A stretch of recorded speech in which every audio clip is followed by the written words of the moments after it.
Most people got into horses because they want to feel joy, connection, freedom, partnership. But somewhere along the way, so many riders end up trapped in systems that make everything feel heavy, serious, and downright frustrating. When I start talking about playfulness with horses, a lot of people immediately picture liberty work, tools, pool noodles, or some kind of circus act in the arena. But that's not what I mean.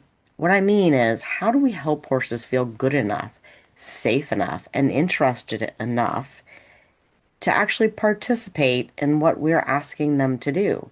How do we prepare their bodies and minds in a way that creates willingness instead of just obedience? In today's episode, I'm joined by Giorgia Ghizzoni of Hatha Equus. We talk about play, intrinsic motivation, emotional regulation, and why so much of what we've been taught to call resistance may actually be just information from your horse that we haven't learned to hear yet. We haven't learned how to hear it. This is a really thoughtful conversation, and I think it's going to stretch the way you think about training in the best possible way. Let's get into it. Welcome, friends and fellow horse fiends. I'm Anna Fox of Equus Enlightened, and this is the Thinking Horse and Rider, the podcast dedicated to training you to become the best possible partner for your horse. Here, we explore the science and soul of horsemanship. We dive into equine behavior, the psychology of partnership, and compassionate training methods that help you become a thinking rider who creates a thinking horse. Because when you understand how your horse's mind works and show up with empathy and presence, everything gets easier and a whole lot more fun. My goal is to keep riding easy and fun for everyone, while helping you deepen your connection, find more flow, and maybe even create your own unicorn along the way. Whether you're working on dressage movements or just trying to understand why your horse did that thing they did, we'll explore the research, the real talk, and the small shifts that make a big difference in and out of the saddle. So grab your boots, take a deep breath. What are you waiting for? Come ride with me. Welcome, Giorgia. It is great to see you again, even though it's just virtually. Thank you. Thank you. Thank you for being a part of this podcast today. I'm really excited to talk because I think it is such something that people really underestimate in teaching horse. So, Agreed. yeah. Agreed. I can't wait to unravel all that we're going to unravel together today, and I'm grateful for being here. All right. Well, before we get started, I want you to introduce yourself formally and tell us about your business and what you do, the cool clinics you offer, Yeah. online Yeah, programs, all that stuff. gladly.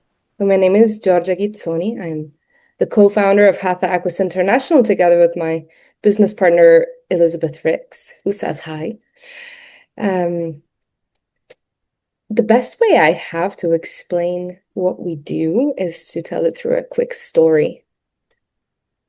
I've had my Mustang Sombra for 9 years now, 8 years, 9 years. And I thought that we were doing great. She would do everything I would ask until, I mean, there were some mild issues. Like she would fall on her front knees for no reason. And then one time I asked her to walk under saddle. She must have been 5 or 6 probably at the time. She was really green and barely starting.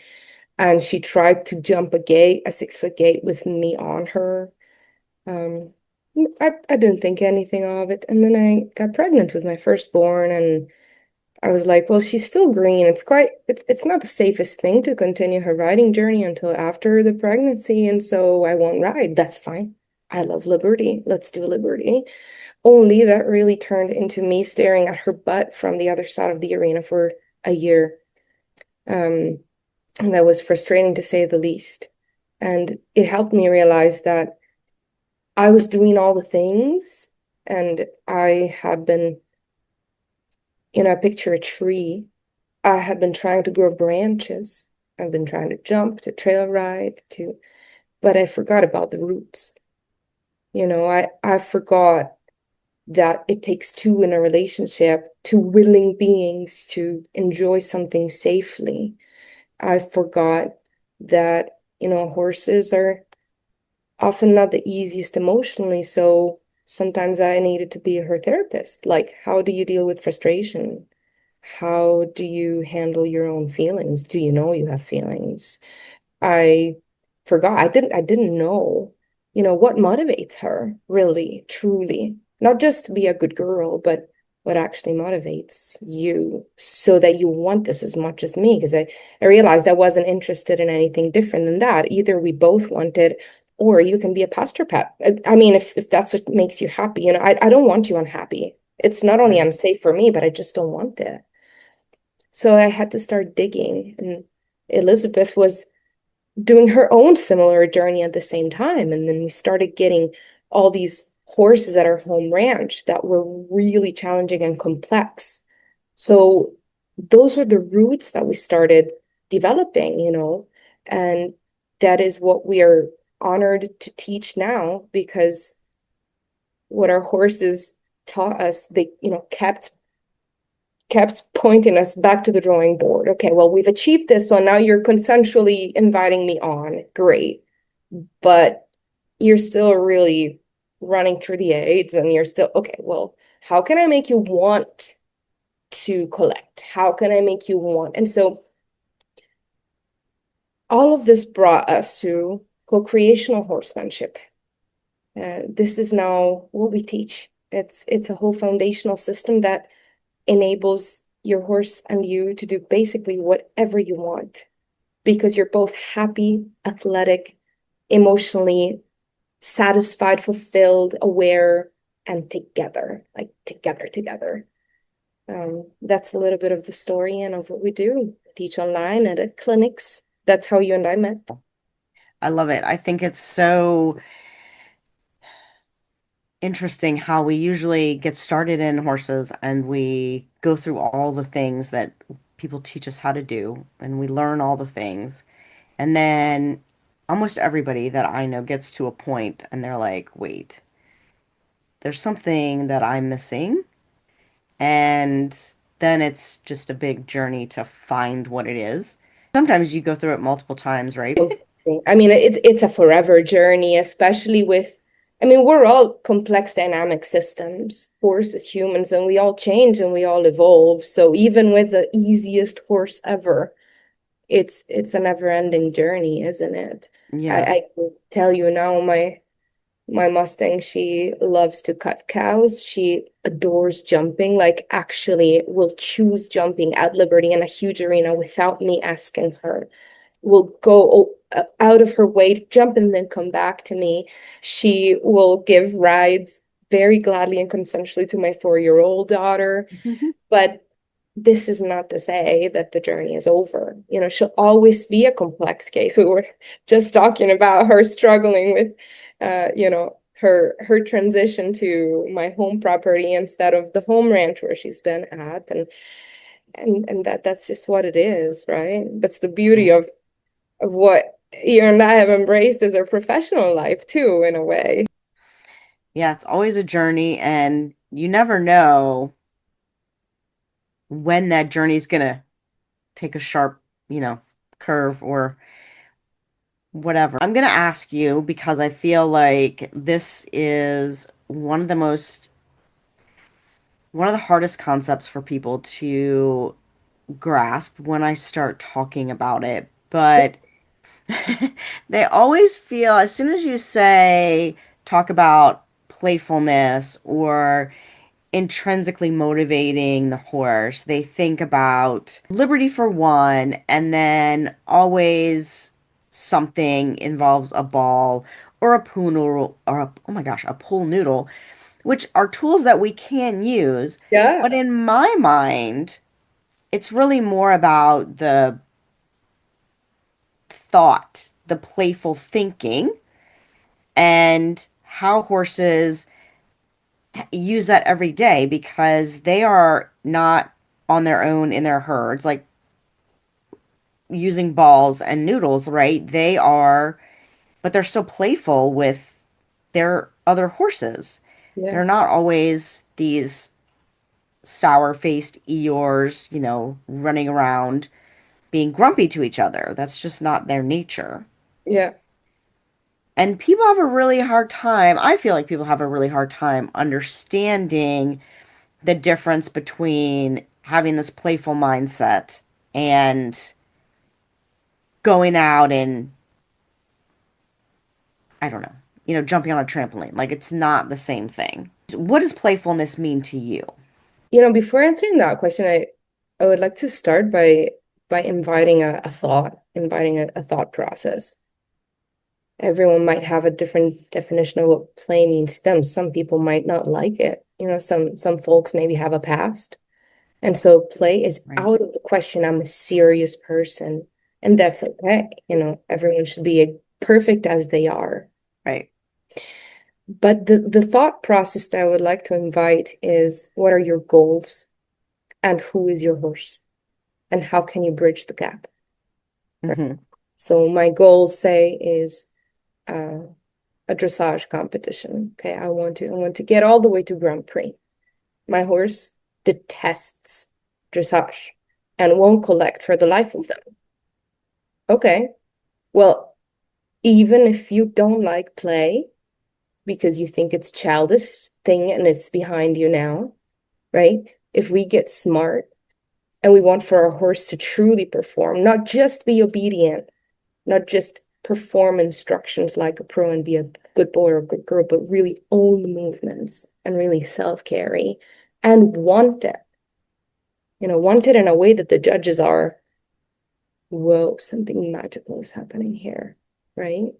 Then we better find a way to teach them the moves in a way that they like them. They will want to perform it. They will even volunteer them, which this concept even blows people's minds, right? Sometimes, because you're like, well, we have to go through the bad in order to get to the good, and maybe at the end you'll like it, but we'll have to do this amount of lunging in order to get there, and then I'll have to use these aids in order to get you there, and so on and so forth. And maybe, there's a percentage of horses that, especially if done very sensibly, if done kindly and softly, maybe the horses will get to enjoy it. But it starts from maybe some confusion and so on and so forth. Well, uh, play is one of the ways, not the only way, God forbid, but it's one of the ways that we know for a fact scientifically that all animals, humans included, like.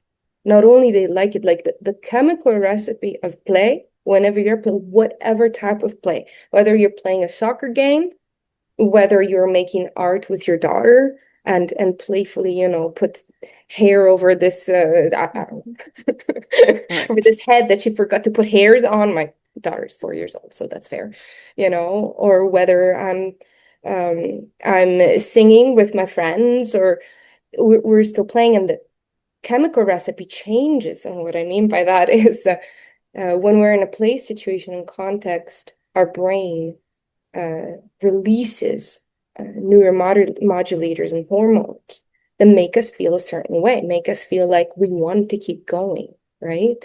So the chemical recipe changes depending on what sort of play we're doing, but it always feels good. Not only it's truly magical under this point of view, and I use this term really loosely because it really is super scientific. It doesn't only feel good, it has incredible impact on a lot of other things that are really helpful, such as play increases the tolerance to stress. Play increases our neuroplasticity. How quickly can we move from one emotional state to the other? How quickly we can learn. Play increases creativity and imagination. Play gives more resources to the body when it tries something during play and that something is new. All of a sudden, the brain says, oh, well, that felt good and fun and effortless. Why don't I send more resources to the body parts that were involved in that movement? So that next time that it presents itself, I will make it feel good and I will approach it with a yes instead of oh. I guess that's where my mind went when you asked me the definition of play. Yeah. I love that. It's really funny. I had This experience, I don't know how many years ago now, but I had been working with someone who was very much into this lighthearted way of teaching. I thought I was getting it, right? And she had very politely at times told me that I was still a little bit rigid in my thinking. And but I was, I thought I was getting it. And then I happened to go to a clinic with a clinician I had not worked with myself before, but I had seen in action. And I would say that this person is not really, when you see her, not the most playful looking human, right? But I was filling the space for somebody else. And so I'm like, okay, I'm going to do this thing. I remember one early morning, she used to do these private, like 15-minute private sessions before and after the clinic day. And I'm not a morning person, so I'm always going to sign up for the ones on the after the clinic day. But I still had to come in and feed my horse and do all those things, right? So I come in and I'm feeding my horse and kind of getting him into the routine for the day. She's working with somebody, and I come over and I sit in the gallery and I'm like, "Ugh," it's whatever early morning time it was. And she's like, you just have to make it a game. Like, you have to play. And the lady said something about, well, I haven't played in years. And then I thought to myself, oh, I just don't play well with others. Like, that's just never been my thing. I was never a team sport or a game type of girl. Like, I rode Yeah. horses, that's what I did. In that moment, in my, like, half consciousness, I was like, oh, wait, this is your thing. So you're still not going to find me in like an interpretive dance class or anything like that. Oh, I'm so bummed to hear But that. I was hoping this would be it, you this know. would be it. Yeah, you'd see me like on the video. No.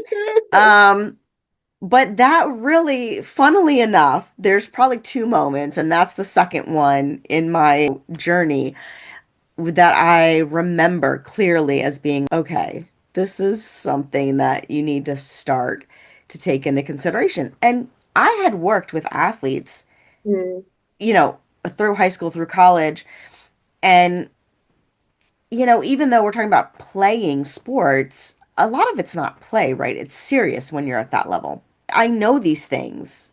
I know the yeah, kinesiology. I've studied it, right?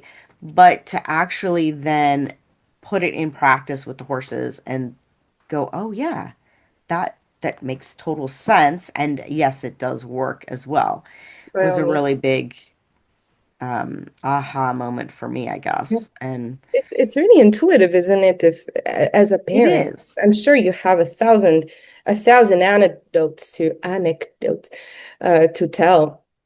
I mean, silly example, and horse training and child raising it all really goes hand in hand when it comes to motivation, motivating the child. Like my Yeah, kids, like 99.9% of kids on the planet, they hate shower time. I don't know why, but okay, let's go upstairs to take it to no, and then disaster and desperation and so on. Until I say the last one to put their foot up to the last step upstairs is literally, I translate this literally from Italian, um, is a cooked pear, which means absolutely nothing. But nobody wants to be a cooked pear, apparently. And so all of a sudden they're upstairs and it's fun and we all laugh and giggle. And I got my right. behavior done faster than if they would have just, executed an instruction, and we got an adventure and an experience out of it. It's the same thing. Plus, I feel like there's a lot. Really, everyone has their own thought when they think of play, but there are so many different types of play. So if you think maybe of a girly Barbie game and you're like, oh, I don't do that, or being silly. Yeah, I love silliness, and for me, if silliness could be part of every game, it would be fantastic, but it doesn't have to be. A game could also be like, I'm gonna score that goal if my life depends on it, right? And that's more Right. passionate. And Yeah. often with horses, when we activate passion feelings safely, safely, but we activate, and then we get beautiful collection, top line engagement, and then they get muscled up really nicely, and they're not the opposing to AIDS muscles, they're the actual muscles, right? It's really Right. just a win-win-win-win. Every way I look at it, play is a win. Yes.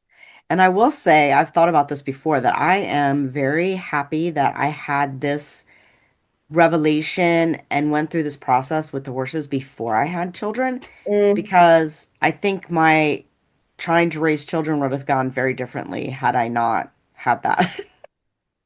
I believe it. Because yes, they are, just motivating them in a way that makes sense to them is so important. I think it's a great correlation and very easy for a lot of people to understand, because even if you don't have kids, you have probably been around them at some point, or you see children and you can then say, oh, that's why, things are done that way with kids rather than, just the you must do this now Yeah.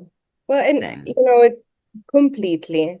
Yeah, Even with, continuing the parallel, whether we're thinking about horse training or raising children, I feel like it always boils down to a couple questions. One would be what type of leader, what type of parent, what type of trainer, type of, fill in the blank do I want to be? Like, do I want for my horse to look at me and roll their eyes to the ceiling because, here's another session coming where I'll be bossed around, even kindly, but I'll be told what to do the entire time. Okay, fine. And those are necessary, don't get me wrong. I'm not an advocate in any way of only play. Like sometimes, always, right, always, even during play, anything I play, also with my kids, there are clear rules. right, Rules are meant for safety and they're meant for clarity and they're meant for everybody's feelings to be respected and so on and so forth, right? right, But do I want to be that leader that triggers an eye roll? Or do I want to be that leader that is like, oh, wow, that person is so followable and she has such fun ideas. And she is fair when she sets the rules of the game, whatever the game is. So I want to hang out with them. So right, it's that. And what that I think usually bleeds into, if you will, is the question, how much do I not want to die? When it right. comes to Well, horses, if we have the horses buy-in, it's yeah, really unlikely that they'll want to try and murder us and right, throw us or buck and bite and kick and so on. And if right. we've shown that we're pleasant to be around, and this includes also other things that I like to do in my horsemanship, Elizabeth, too. I know that you do that too. That don't necessarily have to play with consent. Like, do I feel heard? Do I feel seen? Can I really trust this person? Or will they always, uh, you know, how do you say, overlook how I feel and Hmm. simply make me do what needs to be done? Again, there's a time and place for that. Right, Emergencies, for instance. Yeah, but right, if I'm right, always just like that, I'm setting myself up to be thrown, to be right. like everyone fends for themselves. The bear comes out of the bushes. Bye, I'm out of here. You stay here and you Right, be eaten by the bear. Like, no, the horse will not really care for me. right, right, right. But if you're the type of leader that they're like, oh, you might have a good idea of how to get out of this situation, let me Right. let me see what you're going to do, then it's a different dynamic, right? Than every man for himself. Completely. And I Plus, think I'll add, oh, that's, sorry. yeah, I think that's so important. And I think that kind of leads me into, it kind of answers my next question. But why do you think people are so against it in the horse world, especially? And I think a lot of it plays into safety, right? And what we're taught. And when you're talking about boarding barns and training barns where there's lots of horses, lots of people, there's lots of moving parts. I understand some sorts of things you may not want to do in that setting, but that does not mean you can't have this mindset of this is fun, we should be having fun. I Yeah. got into this because I wanted to have fun, because most people didn't get into riding to not have fun. Yeah. Yeah. right? Well, I don't know at a historical level, at a societal level, how it is that we got here. Yeah. It might have a lot to do with the fact that horses were our transportation means until very recently, and the humans considered them as simply born to fulfill a job, to fulfill a function. It might have to do with this incredibly difficult thing that is called creativity and thinking with your own brain, right? I feel like there's a lot in the mainstream system that boxes you in. Yes. Okay, well, you want to ride, therefore you start from A, B, C, D, E, and you don't need to do the thinking. And you don't ride without the instructor present. I'm like, what? What? And then all the sports are about being correct or not correct, black Mm. or white, yes or no, binary programming, right? What I am not so sure where the fun is in all that. Certainly, Right. we're probably there's this strong need to fulfill a sense of belonging to a specific community that has its own rules. Um, Certainly, there is some of that, but I feel like you were saying, really, much of what gets any child or adult started, the beautiful inspiration, the beautiful dream of being one with your horse, of that tactless ride into the sunset on the beach, right? It's completely lost. Mm-hmm. I mean, I totally understand. I really, really do. Having a clear path to measure yourself and your horse and your togetherness against something increasingly difficult if you enjoy a sport, if you enjoy jumping, eventing, dressage, cowboy, whatever it might be. But it also feels like if that is really all you're in for, and you just force your horse there. And I know this might sound like a harsh word, but how many cortisone injections do we need to do to this poor horse who stifles? Like, maybe just go trail riding and listen to what they're telling you, or maybe just play liberty on the ground, or maybe just do why do we really need to define ourselves against, or to define ourselves and our value as a function of how much or how many ribbons we're getting? Um, it just escapes me. I guess I was lucky to be raised in the performing arts, and so my trouble is exactly what most people actually find Right. easy, like boxing myself in sometimes and really sticking to that one thing. Um, but we lose the horse in the process, don't we? We lose them.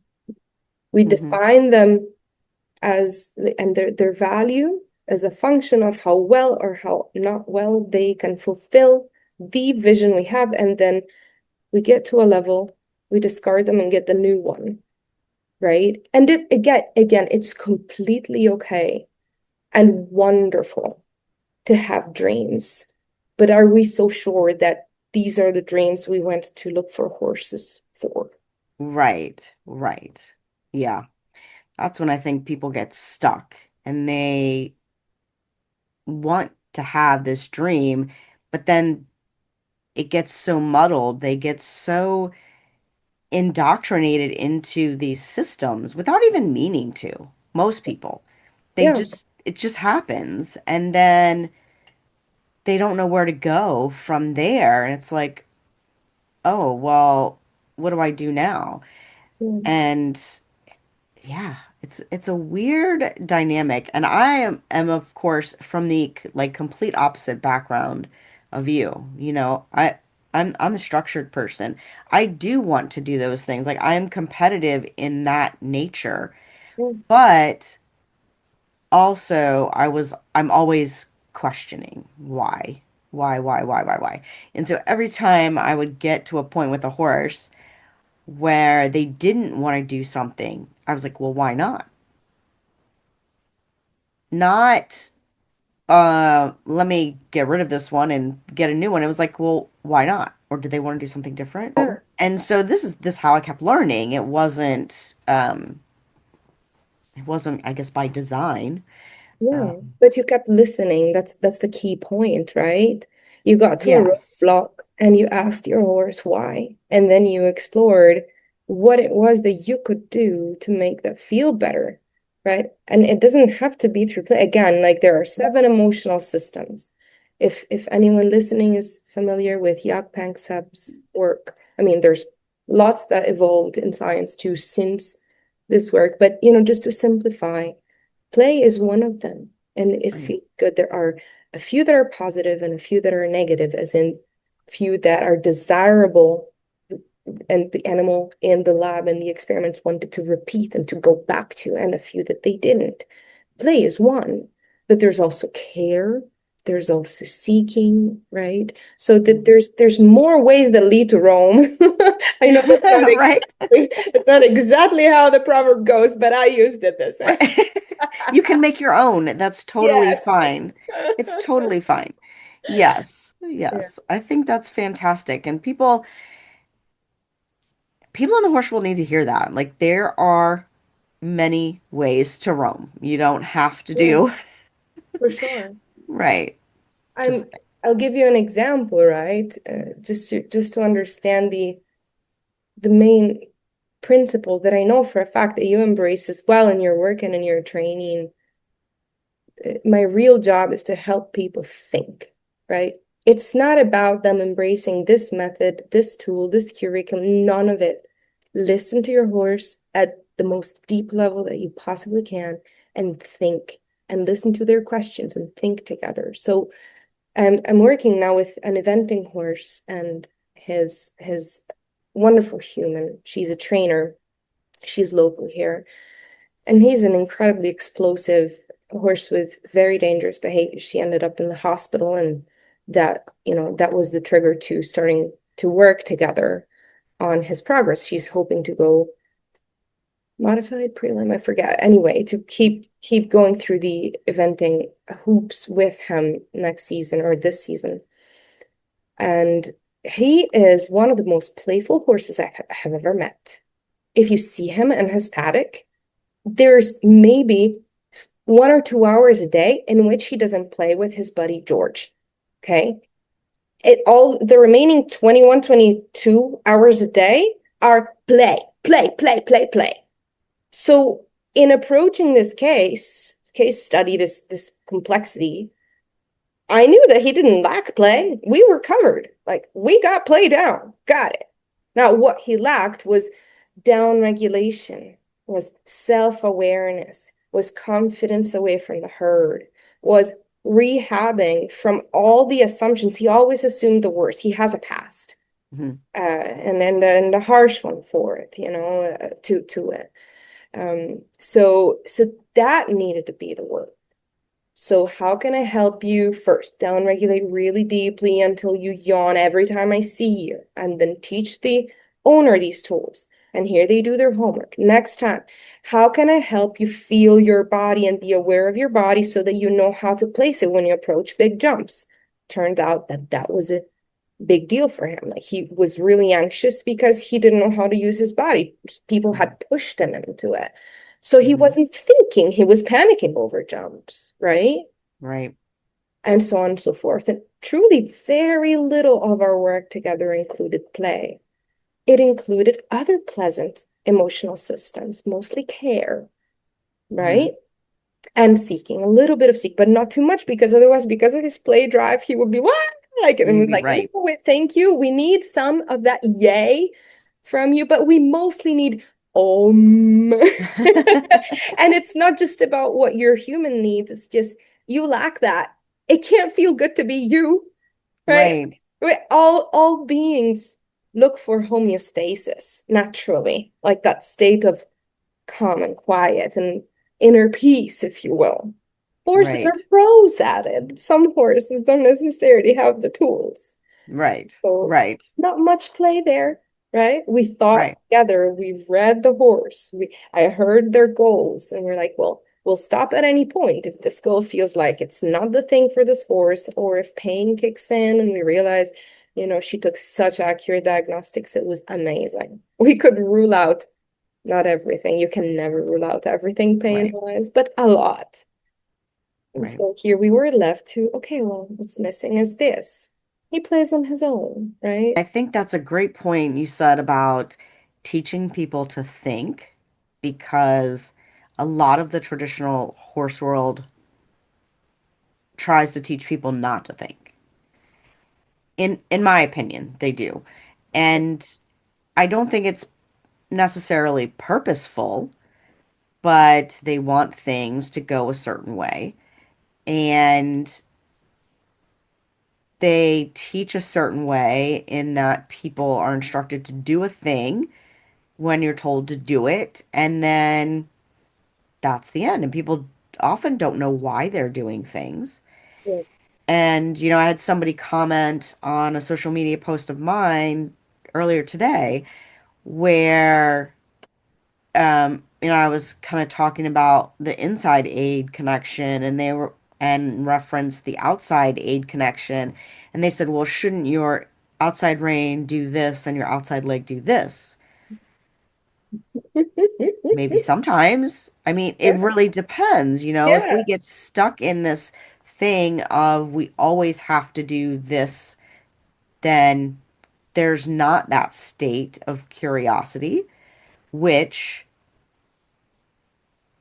people and horses, when you're in that state of curiosity, your brain is feeling safe. Your brain is like, okay, what can we do now? And then things become easy rather than being in that state of, I have to do this or Yeah. something bad will happen. Yeah. Right. And then that is not safe. And then your brain is like, okay, well, we got to go up here and I have to assume that everything's going to be bad. And that's how you and horses get to the point where they don't feel their bodies, because that's a lot of the same problem that riders have, Yeah, completely. right?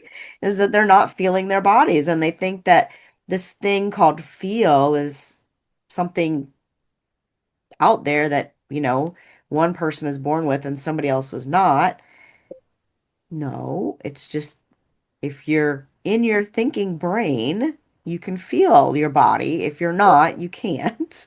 Yeah, completely. Yeah, yeah. And You nature know, set it up that way. yeah. What if I see the value, especially when you're learning something new, the value of a traced path. It Yeah. luckily or unfortunately, however we want to put it, for us, uh, what horses put on our path was a lot of untraced paths. We just had to try something new and see what happened, and really dare to ask ourselves the questions that people are very afraid. Most of the questions live and die without really formulating them, verbalizing them.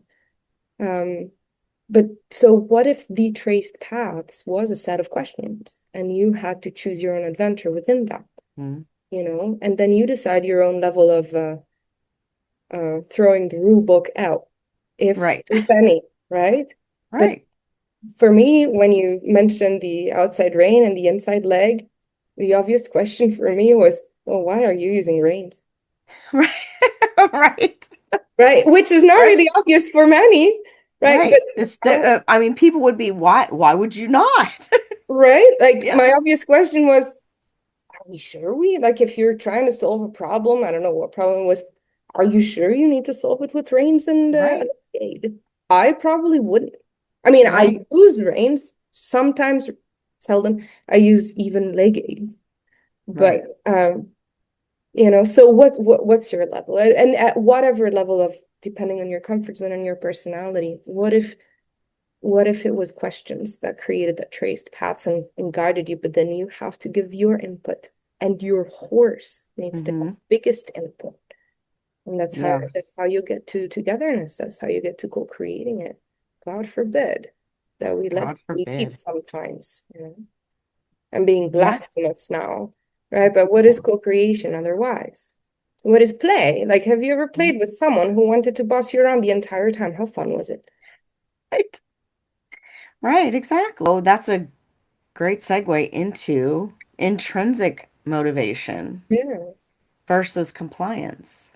Yeah. And a lot of people, I don't think, in the horse world, I don't think that the term intrinsic motivation is that mainstream. So No, I'm going to let you explain it. think about it as who gets the idea? The horse. It's actually their idea. Now I can ask and they can execute. Say, trot. Okay. I'm on the ground doing a liberty session. Okay, let's make a more mainstream example. I'm riding and I request trot. I requested it. They didn't think it. Right? That's fine. It's totally fine. But that's what I mean by intrinsic motivation. Who has the idea? The horse. They're intrinsically motivated. And they're not doing it because I asked. They're not doing it because there's a treat involved at the end. They're not doing it because they're afraid. They just feel like trotting, right?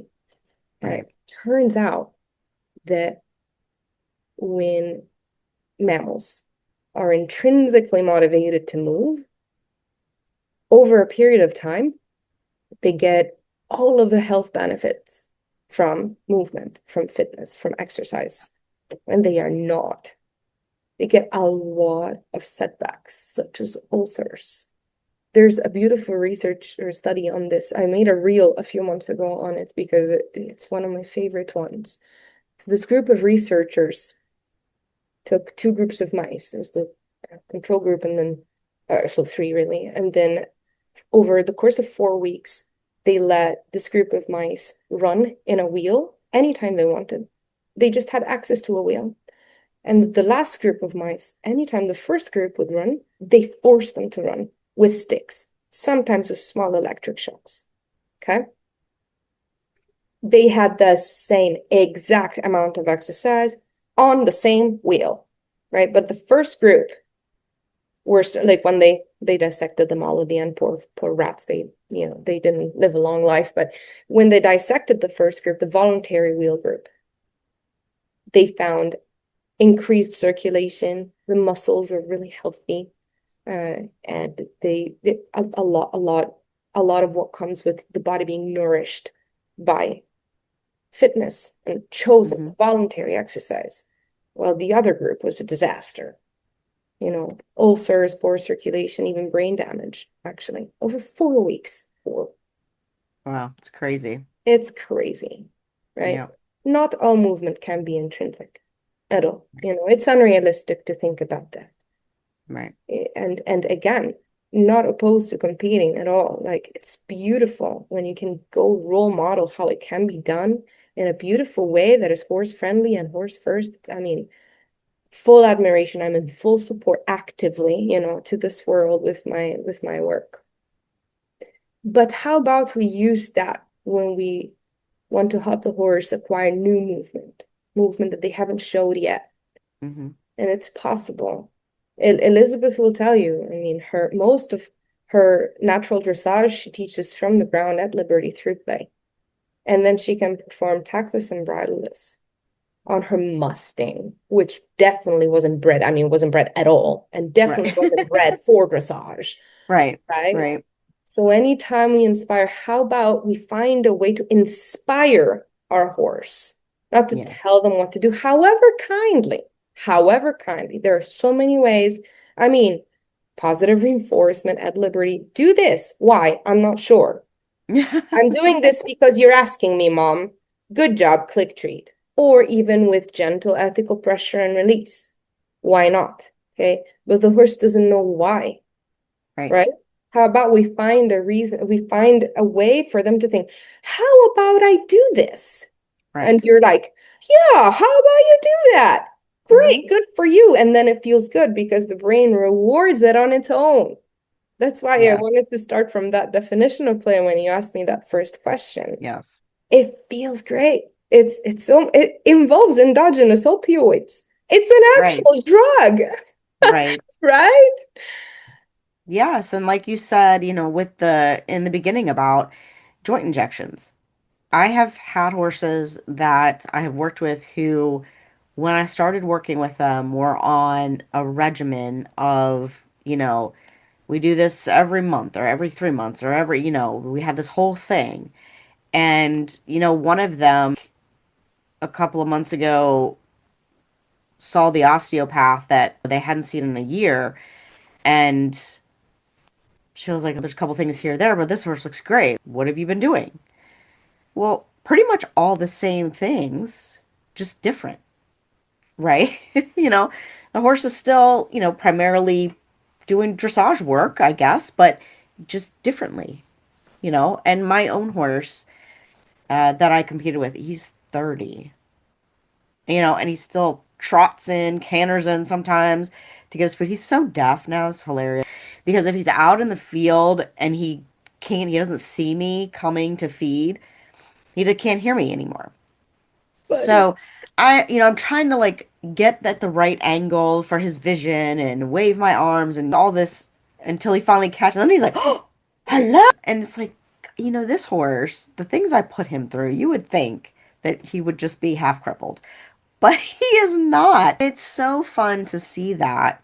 Then I meet horses who are a third of his age or even 1% of his age and are already having things done to them to Yeah. maintain their soundness. Which is an illusion, but Exactly, maybe we exactly. It don't want to is. touch upon that one. I mean, Right. That's a how whole much more nother, proof do we need from the sections that prolonged right. cortisone injections actually causes the necrosis? How do you actually pronounce that in English? I'm not sure. Necrosis. Yes. Necrosis of tissues. Like, Yes. Yes. And funny, I know this from my studies in college, but I actually have been suffering with a frozen shoulder, which is apparently oh, a common hormonal thing when you're my age. And I've had it for about a year, and oh, I've been working on it. Right, it's been getting better. Da, da. Well, a friend of mine is an orthopedic PA, and I saw him a couple months ago, and I said, I feel like I'm on the edge, like it's moving a little better. The pain is way, way less, but and I've got more movement, and he said, okay, well, if you feel like you get to a point where there's just a little bit you need to get past or it gets really painful to something, then we'll think about injecting it. But I don't want to inject it because of what that causes in the yeah, joint. And he's like, and you already have, even though it's pretty mild, I do have some arthritic changes and I have a little bone spur. And he's like, so, we're just going to aggravate that if we put steroid in there, right? yeah, for sure. Well, and So we know that about humans. We've known it for a long sure, time. I don't want to in any way get into macro medical world conversations, but there's a lot to it, isn't there? In Yes. my home country originally is Italy, and I know that cortisone is not a thing there anymore for injections.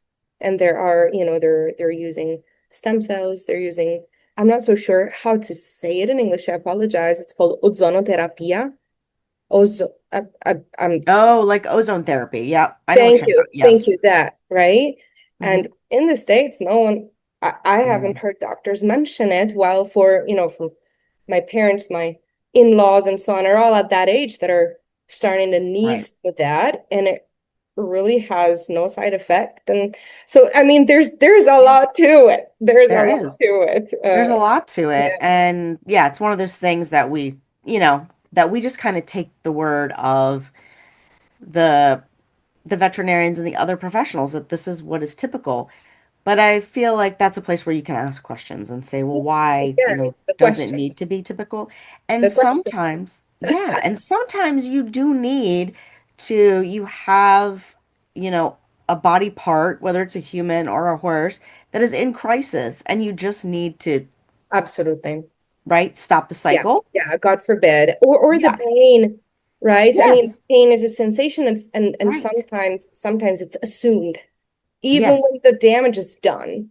mm-hmm, My husband had a meniscus surgery, and he kept experiencing yes, pain totally normal. afterwards, Mm-hmm, and his brain kept protecting it, but the yes, doctor kept saying, no, it's completely gone. So he had one mm-hmm, steroid injection, one to reset his brain, and he's been mm-hmm, okay since. So I'm yeah, again, far from me the the even thought of being an absolutist or a purist under any of Right. these points of view, you know. I'm just saying, Mhm. when we do a lot of something, like a lot for a long Right. time, Right. For a long let's ask time. ourselves some questions, you know, like Yes. even the questions, like, what assumptions am I making about this? What am I not asking myself? Those are sometimes the most important questions, right? Yes, exactly. Yeah. Exactly. Just having that awareness of what am I not seeing here? Yeah. Yeah. So when we're talking about what am I seeing or we're not Mm. seeing, how do you Mhm. know? What would you say some signs are that your horse is actively participating versus tolerating what you're doing? Well, it's very easy, isn't it? Just take the halter and lead rope off and see what happens, you know? Yeah. That's the easiest bit. And then if you really learn to read your horse in those situations, you'll start to see the super subtle signs that, oh, maybe they're done with this game because they're starting to leave, they're starting to eye the gate, they're starting to eye the grass. And then if you want to carry some of the play or some of the feeling of participatory interaction in the saddle, then you'll already know all these signs and you'll Yeah. feel them and you'll see, even though it's a different perspective, there's a lot still that you can see if you want to use your eyes.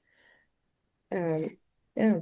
Yeah. So you said at the beginning that you looked at Sombra's butt a lot when you started to do that. Yeah. And I've been through the same experience. So I didn't have a Mustang, but same experience basically. And it's really hard. I think there's so much fear in people. Two different things. One, they're afraid that their horse doesn't like them, Mm. right? Their horse doesn't love them, and that they just can't, they don't want to see that, right? And then the other fear is, of course, what we've all been taught when we learned how to ride was, God forbid, don't let the horse win, right? Not a competition. Like, what are they Right. winning? I don't know. I know. What does that even mean? I Like, always ask people that. I'm like, well, what are they winning? I don't understand. What are they winning? no, let them Um, get away with it. What? right. Where What are they winning? What are they winning? The they grand probably prize felt the need, of, and then they were trying to satisfy that need. What are, whoa, right, right. okay. So, what is your advice for people in that situation where you are either staring at your horse's butt or you know you're going to stare at your horse's butt and it's a mental thing for people. It's huge. It's huge, and it feels horrible. It There's does feels nothing terrible. we want more than reciprocity. And this is not just for our horses, it's for our significant others, for our Oh friends, yeah. for our relatives, for our children, right? But Hmm. you know, I hardly think that the answer is forcing it, or spending all of our time telling them what to do. However kindly, you know, if you look at your horse in a herd, there must be some moments in which they're having ideas and leading a conversation with their buddies. Sure. It's always, you know, there's no such a thing as the lead mare. I mean, sure, in general, maybe, but that lead mare doesn't lead all the time. Right. It's shared leadership, right? Hmm. So it might hurt a lot to admit it, to acknowledge, to even ask yourself that question. But it, at least in my personal, speaking from personal experience, I wouldn't change it one bit. I wouldn't change that 1 year one bit. I had to go through that pain of knowing she didn't give a continental piece of China, like my friend Poleska says. I Okay. love that. Oh, She didn't give it. All she wanted to do was hang out with her buddies because right. I didn't offer her any opportunity to feel pleasant feelings when we were together. Fine. Right. Okay, sure, I pet her, but at the time she didn't like being pet. Right. Was I asking? Like, No, I was I know. assuming she's a Right. horse, therefore, I mean, she's a wild horse. You know, there's a lot of not petting for wild horse. Like they don't even know what humans are. Right. So. right? So I wouldn't change a thing. I had to go down that black hole. I mean, Hmm. ask anybody, especially Elizabeth. She was like picking me up with a teaspoon in my tears of the arena for all that time, and she heard all of my crazy rant where I felt because first I was really mad at Sombra because Right. I kept going to this trainer or this other trainer was all mostly natural horsemanship. And in no way my natural horsemanship is perfect. As I said, it's a lifelong journey. So, but I was competent. And Right. and everyone was telling me, listen, I have no idea why this is happening. You're doing everything right. That's exactly how I would do it. Right. Right. So I was mad at her first because she must have been wrong. Right. Why Right. are you not normal? I literally Right. would use this word. I mean, what? And then I started asking myself, and entertaining all the taboos that have been already planned and planted in there, like using food. And then I Mm. found a course on positive reinforcement. I was like, let's try that. And it wasn't about the food. The food helped, but it wasn't about that. Right. Then I found a course in intrinsic motivation. I tried that. And then I Hmm. started looking into child psychology. And I tried that. And then Elizabeth found another course in this other thing for rehab, and then we tried that. And it's very different. And now you know, I was telling you before the call started that she is panicking now most her days because she just moved to her home property, and it's a huge transition for her. I go out to the Hmm. pasture at Liberty. She sees me. She stops. She breathes. She yawns. And if I think, wow, that's who I am to her, I get chills. Yeah. It was worth all of the pain. It was worth all the rabbit holes. And the cool thing I'll add to that is that there really was no traced path for me to do it the way I really wanted. But now, in this day and age, there are some. So people don't really have to do all the work on their own. It's a question you can ask yourself on a Monday and on a Friday, maybe a Wednesday, maybe a Tuesday. You could have started a new path that really gets you to the bottom of it. And ideally, to your goals, if you have specific goals of trail riding, sports, or whatever it is, but consensual together, co-creationally, playfully, in a way where really you are that person for your horse. You are your dream person for your horse. He's your dream horse, but you need to be his dream human or her dream human too. Yeah. Absolutely. And I think people are very afraid of that losing progress. Yeah. And I always try to tell people horses they don't forget. The things you've taught them, they don't forget. No, no. So you can take this time and learn how they want to do those things. And then when you go to ask again, they're more than willing. They're like, I already know what. Yeah. But that's if it was pleasant for them to learn them. Well, yes, if it Stress was them to something, death yes. while we were teaching them and they were in fight or flight mode or mostly in flight mode, then I don't think they'll have retained much. Yes, then they won't retain as much. Yeah. And that's a great point because learning does, or play and that mindset does aid retention. I mean, it's a Yeah. studied fact. Yeah. And And play involves novelty. Otherwise, you're yes, not having fun, right? So right, in play, whatever you're doing, you're always challenging yourself to expand your comfort zone, to try something new, something different. And because it's play, it's okay. You won't get hurt. right, It's almost like a gym for life. right, Right? exactly. Um, Yes. so if it happened during play, then here's your comfort zone expanding, and then you can tolerate more outside of it. How would you recommend people start to integrate that kind of thinking into their everyday life? If they're not ready to just drop everything and stare at their horses behind, what do they do? What are some little things they can do? Well, it really is a whole shift. you're right. Like if they don't want to completely throw the rule book out. Because for some folks, even taking a target and teaching the horses to follow without treats, just using curiosity Mm-hmm. is a huge stretch. So I feel like, my immediate reaction to your question is, even if you're not ready to embrace play, can we can we try to stop this constant cockfight mentality? Are you sure your horse is trying to test you? Mm-hmm. Maybe your horse was full of tension and they didn't know how to deal with it because they're not, they don't have that emotional maturity yet. And so they were trying to tell you by running into you, by walking into you with their shoulder. Maybe they were trying to move away. Maybe their head was hurting and they needed to bite on something because that will expand, create some expansion they feel like they need in their skull, and therefore they use their teeth. Are you sure it's all about you? Okay. I feel like maybe if we start from that question, what does my horse need? Why did they just perform this behavior?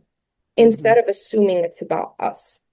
And then we go home super frustrated at our horses, and nobody wants that. That's not why we started this. That is not why little 3-year-old Georgia kept asking her mom to go see the horses. Why Right. would I go home super frustrated? I'm mad at my horse because they didn't do what I wanted. What does that matter? Sure, it matters sometimes, God forbid, Are we sure that's all there is to a relationship? Is that Mm-hmm. all we do with our significant other? Right? And this is just 101 conflict management. How do we want to do it? Do we want to do it in a passive aggressive way? Do we want to put labels and point fingers at the other? I mean, good luck in your marriage if that's how you deal with. I'm not saying it's easy and everybody falls in it, even if you know better. But why did my husband, why was he so um snappy this morning? Did I do something? Did he not sleep well? Did he, is he anxious because there's something at work coming up? How about the questions? The Mm-hmm. questions. Asking ourselves the questions. And sometimes our horses want to play too. So, maybe part of the answer is, oh, maybe they're trying to play with me like they play with their buddies. But okay, let me kindly, without being rude, kindly tell you, whoops, I'm not your buddy. Just that's not what you and I do together. But okay, no, but thank you. But I see you. I see that you need to play. How about I get you a binky? Here's a hoof pick, the rubber part of the hoof pick. Do you want to bite at that? I could play that, right? Right. What is the need? What is the function of that? That's how I forget where I heard this expression from Mustang Maddie, but I'm sure that she read it in a book and I'm forgetting the book. Apologies. What is the function? WTF. Yeah. Yeah, that's a great question. How about you? What do you think about that?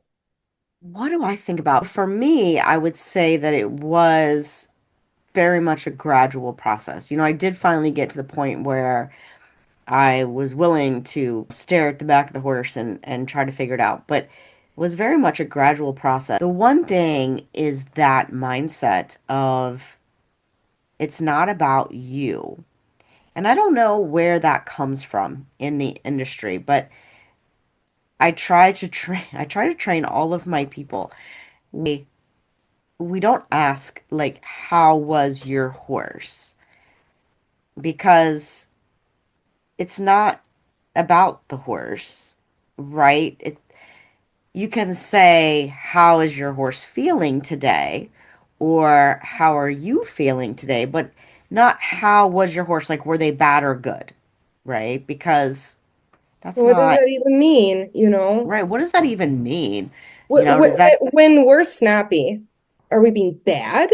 Or right, we're just being overwhelmed with feelings that we're not processing in that moment, and the outcome is not pleasant, but that doesn't mean we're bad. Why do we need to judge? right, right. So yes, it's that sort of being aware, without judgment Yeah. and stop making assumptions. Yeah.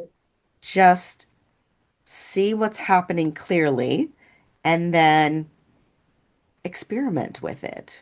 Would they like to chew on something? Would they like to do this or that? Or, and there's so many things that we have these rules for that we don't even know why. And why do we, like, what does it matter if the horse follows the rail when you're in the arena? You know, if they want Here to, comes the question. Do you right? need to be in an Why does arena? it matter? Right. Yeah, well, or that, right? You Right? know, why? Like, Why does it matter? So it's so interesting. I think that's the first thing. Just start asking yourself, why? yeah. Why? I wanna share this story because it's just so telling. I was just in Pennsylvania teaching a clinic roughly a week ago. I had this wonderful lady. She comes in with her horse, stunning horse, this Frisian cross, but he was chestnut, Oh, interesting. beautiful mane. Um, and she was obviously really like jittery and uncomfortable and kind of pulling him left and right. He looked really calm in that moment. Uh, but I've heard stories of his explosiveness because unfortunately he doesn't get any turnout in the ranch where he is because he foundered and so no grass. It's a bit of a complex situation. This horse kept approaching her space. Unlike most horses I see, this horse did it really kindly, really kindly. It wasn't, you know how most horses when they carry tension and anxiety, maybe they have ulcers or something, and they try to come in to tell you, I'm feeling bad. I'm feeling, it's almost like, Right. please do something, right? Well, most of the horse world thinks it's they're dominant or you need to get back and then you need to show them who that, what I usually really see is them trying to do that. It wasn't the case. It was not. And she kept rejecting him and telling him he was bad. And those defaults that together, she was really open to this. We literally took and tossed, we mimicked the tossing it in a toilet and then flushed, all these stereotypes. Each time she was, Yes. he's being dominant, it was like, right, which we're taking, we're throwing it, throw it with me, Hmm. and then we're flushing, psh, right, done. It's down the toilet, goodbye. Right. Anyway, it was not that. And so I asked her permission to be in front of this horse. Permission granted. I asked the horse permission. And what did he do? He gently walked toward me. We were almost chest to chest because I'm so short, then I can be chest to chest with horses. And he hugged me. Like, when you teach horses hugs as a trick. I had no pellets on me. I had no treats. It was not a reward-based session at all. The horse hugged me. And that hug lasted. I have it on video. I should send it to you. I melted. I melted. Now, I don't know if this is a trick that was taught to this horse. I know he was raised by an Amish family. They had kids, but it's not like he did it and then requested a treat. He did it and it truly felt in every way like he needed that comfort. He needed that closeness. It soothed him. The owner broke into tears and we started debriefing about that being his love language. He needed touch, he needed hugs, he needed comfort, physical comfort. And her realizing it was not her love language, despite having flushed down the toilet all the stereotypes, it was still not, right? Hmm. But how many layers did we have to go through to realize that Hmm. and to be okay with it? And for her to be able to tell him, listen, honey, this is not I see you. And every once in a while, I'll let you because I see that you need it. I will not meet you there all the time because my love language is different. But look, I'll offer a different way for us to be close and together in a way that hopefully feels soothing to both of us, Mm-hmm. right? And that the session ended in such a way, like they were one. They it was like again, I got a whole wave of chills in my body, even thinking about how it segued into what it segued into. But we would never have gotten there if we didn't throw away all the assumptions first. Yes. I love that. Yeah. I think that's an awesome story to end on. No, we have to end. I know. We could go on, but respecting both of our time. It was And adorable. I know your kiddos are probably coming home soon, right? They are. Thank you so much for this beautiful conversation. Thank you. I did enjoy it, and we will talk soon. Sounds good. All right, take care. Have a great one, Anna. You too. Bye-bye. All right, horse fiends, this week's 10-minute experiment. I want you to pick one thing you regularly do with your horse that feels a little off. Not something terrible or dramatic, just something where you notice in you or your horse tension, resistance, boredom, maybe just a lack of enthusiasm. It could be trotting in endless circles, following the rail, picking up a specific lead in a certain way, grooming in a certain way, just catching your horse. Whatever it is, pick something. And once you experiment with that, feel free to pick more things. But pick one thing to start with. And for 10 minutes, don't try to fix it. Just get curious. Ask yourself, why am I doing this? Why do I feel the need to do this? Do I actually need to do this right now? Who is this for? Me? My trainer? My horse? What is my horse telling me about this? Then pause. Stand there, sit there, breathe, and watch your horse or feel your horse. You don't want to judge. You don't want to correct. You're just noticing. Then get curious.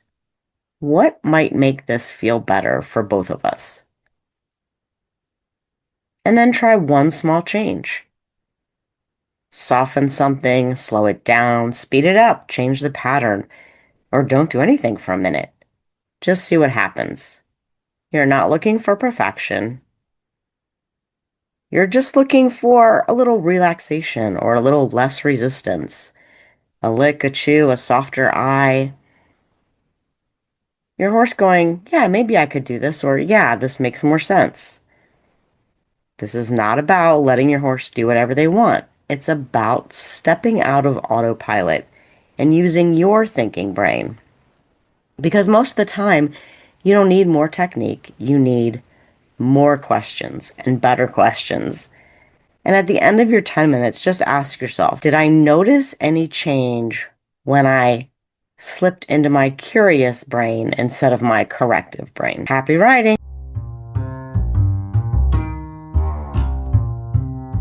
All right, horse fiends, thanks for hanging out with us today. If this episode got your gears turning, don't forget to check out Reconnect, Rebuild, and Ride with Heart. The links are in the show notes. It's the program that'll take everything we talked about here and actually help you apply it in real life with your horse. And hey, before you ride off, make sure you like, subscribe, and leave a quick rating or review of the show. It helps more riders like you find us and keep these conversations going. All the links you need are waiting in the show notes. Happy riding!